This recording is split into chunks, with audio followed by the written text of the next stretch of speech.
I tell people all the time, you get a very passionate man like Dean Clifford, and you get a couple of lawyers that'll tell me this equity stuff is wonderful and lovely and powerful, and he's so passionate and he's got such a charisma that he's going to drag everybody over to the equity side. And I'm telling him, look, the guy who's teaching you stuff is a freaking lawyer, and lawyers get to stand in equity, and only the guy in a black robe knows what's fair. And like Greg was telling me yesterday, he says, oh, somebody found a law that the judges get a certain kickback on every case they do and as much money as they bring into the state. That somebody actually found how the judges get paid commission. You know, and so I said to Greg, I said, see, you kind of understand what's going on here.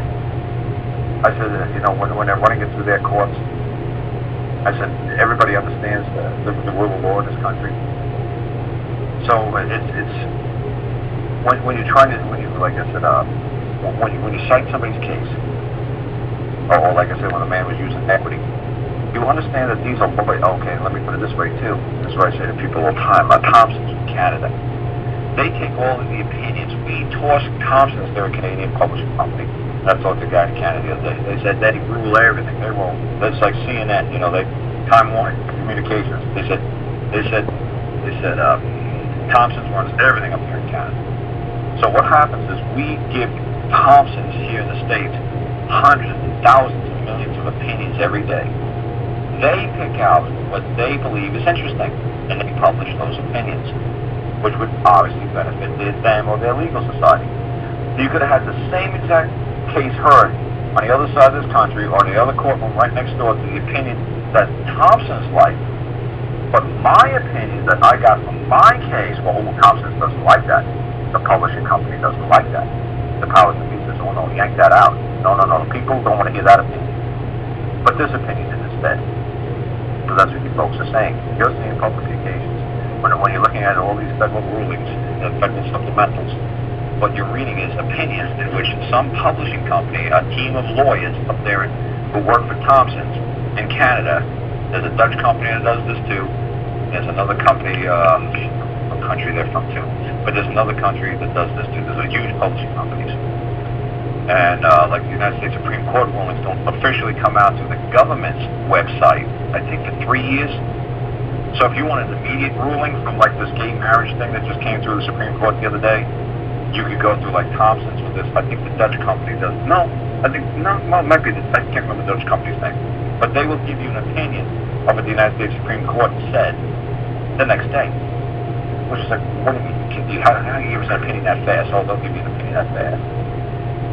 But if the actual version takes about 3 years for the government to go around and make sure that everybody agrees to this opinion. It's like, okay, is this what you think you said? You know, this we play back, go check the transcript. Oh, no, take that out. Ooh, did I really say that? Oh, no, back that out.